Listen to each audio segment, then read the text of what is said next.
Үзенең кем идеген белмәгән инсан ничаклы хиссез исә, үз милләтенең тарихын белмәгән инсан да шул нисбәттә хиссездер. Ходи Атласы. Тынчу бүлмә. Күзне камаштырган лампа яктысы. Халык дошманы дип игълан ителгән Ходи Атласыдан сорау алу төн уртасына кадәр сузыла. Аны контрреволюцион эшчәнлектә чит илдәге иммигрантлар белән бәйләнеш тотуда гаеплиләр. 1937 елның 13 июле гаепләнүчеләр Габдулбари Фаттахов белән Ходи Атласыны кара-каршы китереп сорау алу протоколыннан үзеп. Кара-каршы сорау алу беркетмәсе. Габдулбари Фаттаховка сорау. Тикшерү вакытында сез Ходи Атласов белән Төркия элчисе Мохарбайның СССР территориясендә бәйсез татар-төрек дәүләтен төзү нияте булуы турында әйткән идегез. Бу мәгълүматны раслыйсызмы? Җавап: раслыйм. Ходи Атласовка сорау. Габдулбари Фаттахов сүзләреннән язып алган мәгълүматны раслыйсызмы? Җавап: раслыйм. Ходи Атласы татар халкының бийек улы.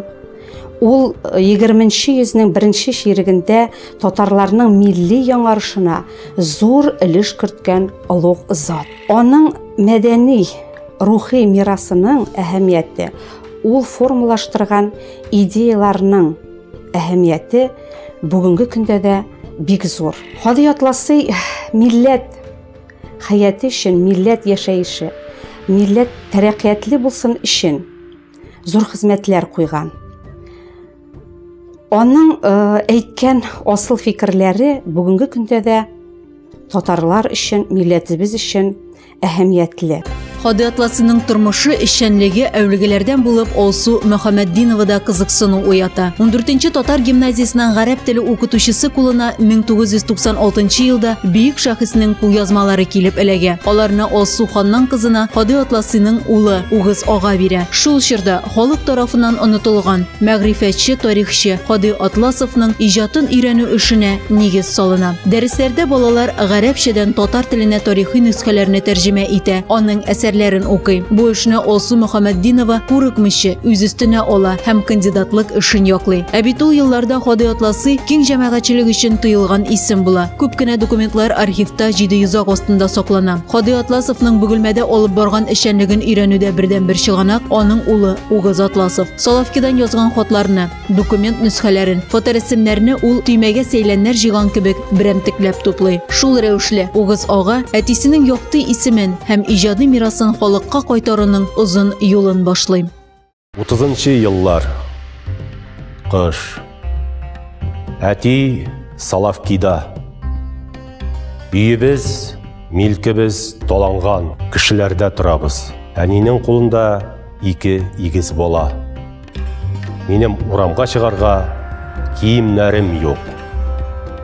Әлеге сүзләр Угыз Атласовның балачак хатирәләреннән. Еллар үткәч, ул бар хис кичерешләрен, ул чор вакыйгаларын күңелендә яңартып, ачы хәтер мәкаләсендә язып калдыра. Никадәр кимсенү кичергән, халыкның нәфрәт утында янган ул балалар. Тыңлагыз, кулак салыгыз бу сүзләргә.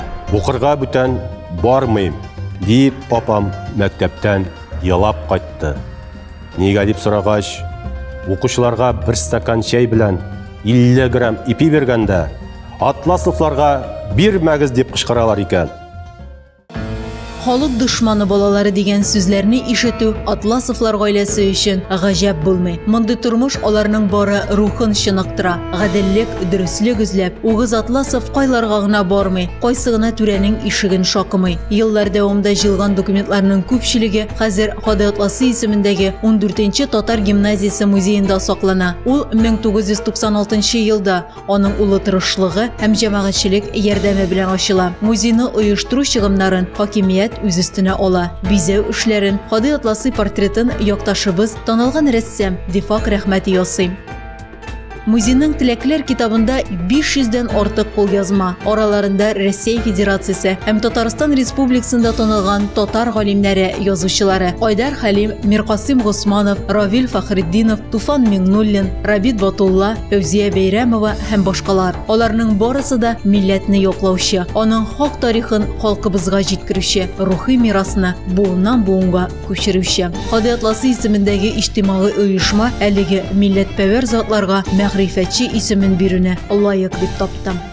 Казан белән Мәскәү мөнәсәбәтләре, Урта гасыр мөнәсәбәтләре темага кагылу куркыныч иде ул заманда. Мин беренчеләрдән булып шул Сөембикә романын яздым. Хади Атласының Сөембикәсе укып чыгып, ул гарәп хәрефләр белән язылган инде, ул әле җабылуда иде ул китап. Кирилл белән чыкмаган иде.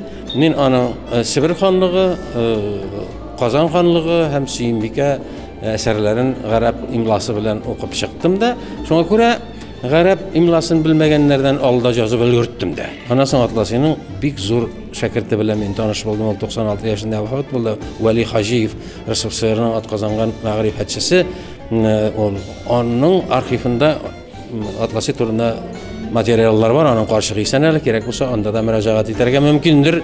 Чөнки ул Атласының иң якын, иң яраткан укучыларының берсе Вәли Хаҗиев.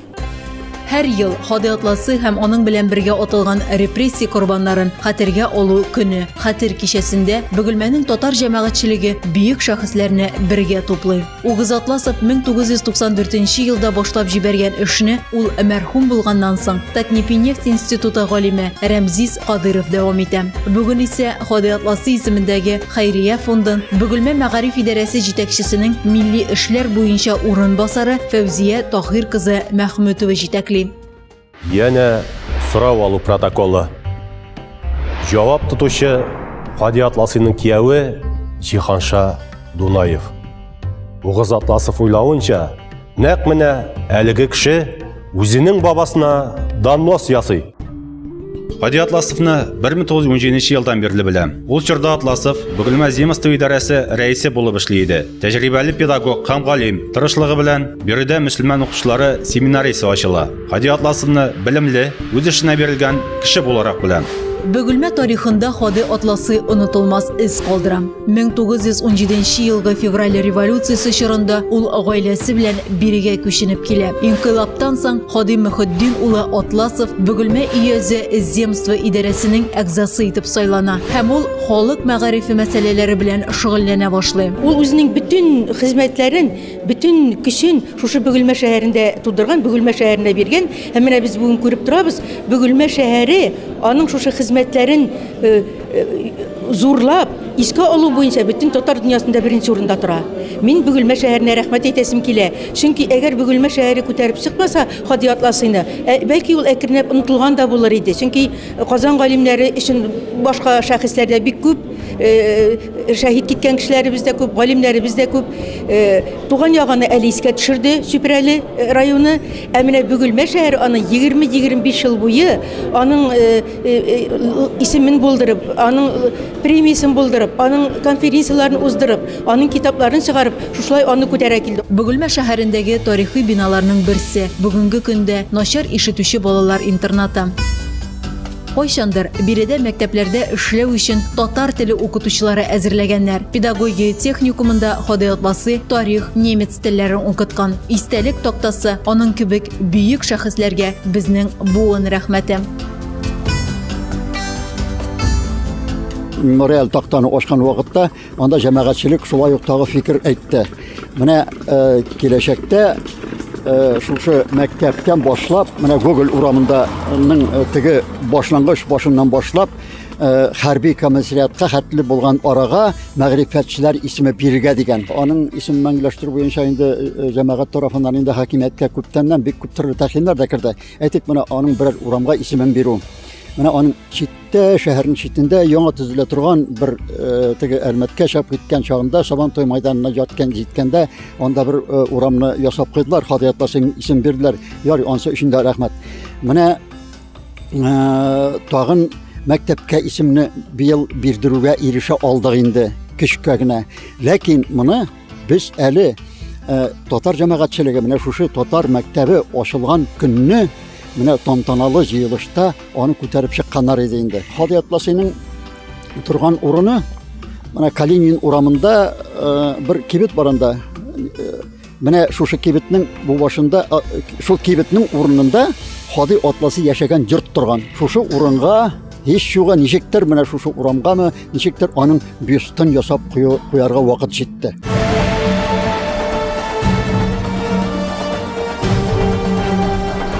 Бөгелмәне акгвардиячылардан азат иткәннән соң, Колчаклылар үзләреннән истәлеккә 150-гә якын дар агачы калдыра. Бу яманлыкта Әлмәт мулласы Атласовның роле зур була. Ул биргән исемлек һәм карар нигезендә Әлмәт, Кишу волостьларында татар телле укытучыларын, татар авылларында совет власты активистларын тулысынча диярлек юк итәләр. Әлеге сүзләр «Город счастливой судьбы» китабыннан.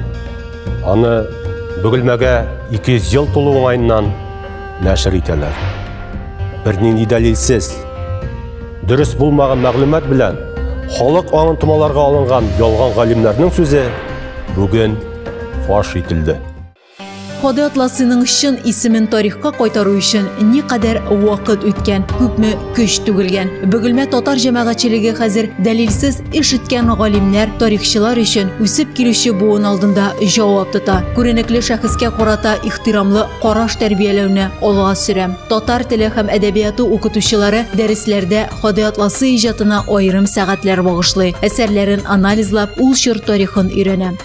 Балалар бакчаларында исә тәрбиячеләр нәни бөгелмәлеләрдә ана теленә мәхәббәт тәрбияли. Шундый балалар гына үз милләтенә, туган теленә чын мәгънәсендә ихтирамлы була дип саный алар. Нәкъ шул максаттан чыгып, 1995 елда Бөгелмәдәге мәктәпкәчә тәрбия учреждениеләренең берсенә Батыр исемен һәм татар балалар бакчасы статусын бирәләр. Баштарак ата-аналар бу эшкә бераз шикләнеп, куркып карасалар, хәзер бакча гөрләп тора. Көн саен 150 орта кенәни бирегә яраткан апалары, дуслары янына ашкынып килә.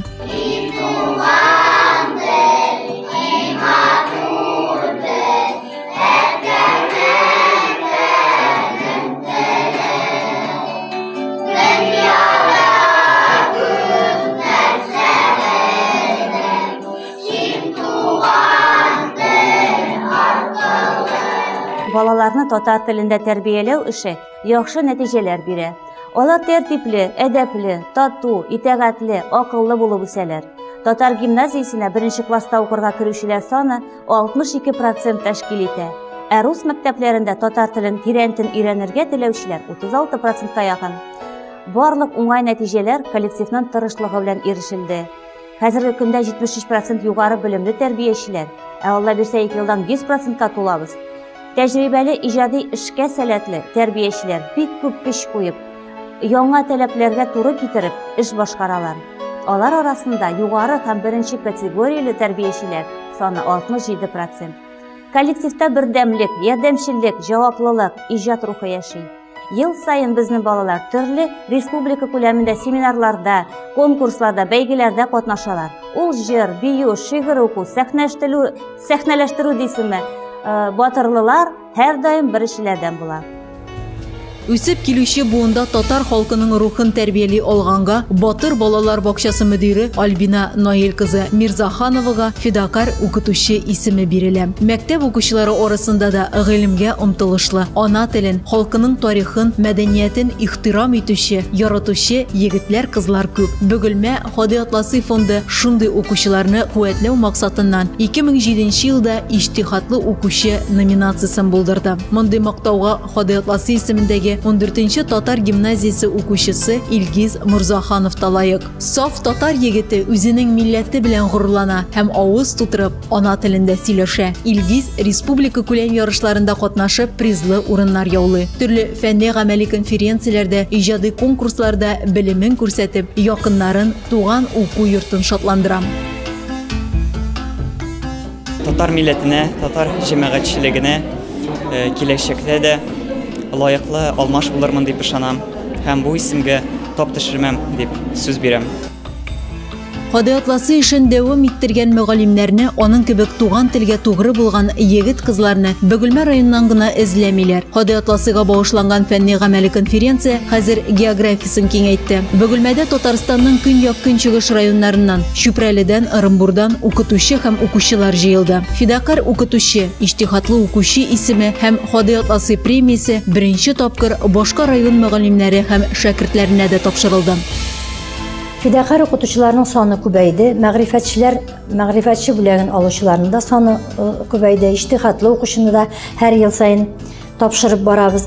Һәм киләчәктә менә шушы гамәлләр үзебезнең шәһәребездә генә түгел, тирә-як шәһәрләрдә дә, тирә-як районнарда да шушы ылпатлы исемнәр һәр вакыт тарихка кирип калырлар да, һәм киләчәктә дә бу эш онытылмас, киләчәктә дә дәвамлы булыр дип өмет итеп калабыз. 1938 елның 15 феврале 21 сәгать 00 минут. СССРның хәрби трибуналы хөкем карарын игълан итә. Атлас эшене дип аталган эш буенча 9 кешене үлем җәзасына дучар итәргә. Аларның һәрберсенең кулында шундый карар була. Еллар үтә, тарихтагы кара тапларны юарга вакыт җитә.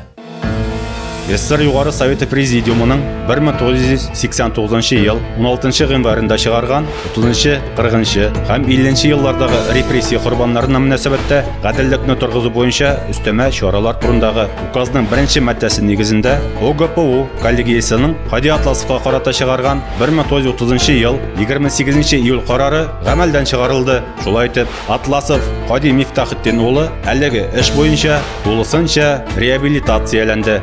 СССР генераль прокуроры ярдәмчесе, өлкән юстиция киңәшчесе Касмарская.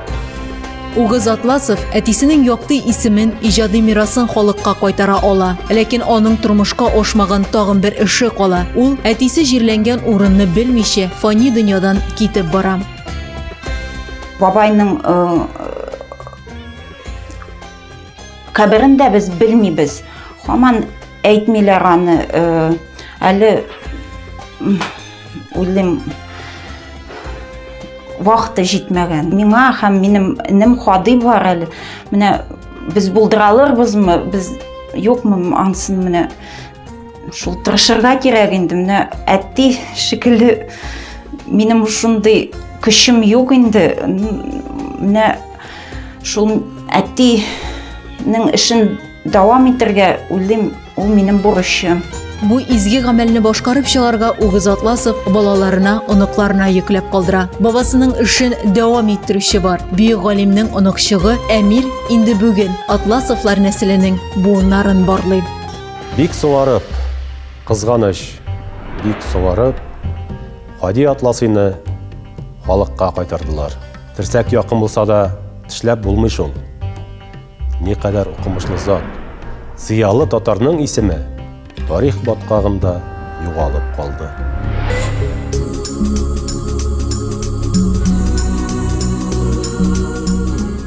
Без горур халык, чөнки татар халкының Хади Атласылары бар.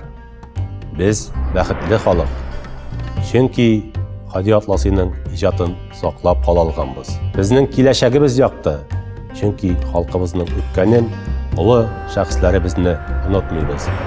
Без сагышлы, милләте өчен гомерен фида кылган улы шәхесләребезне сагынып яшибез.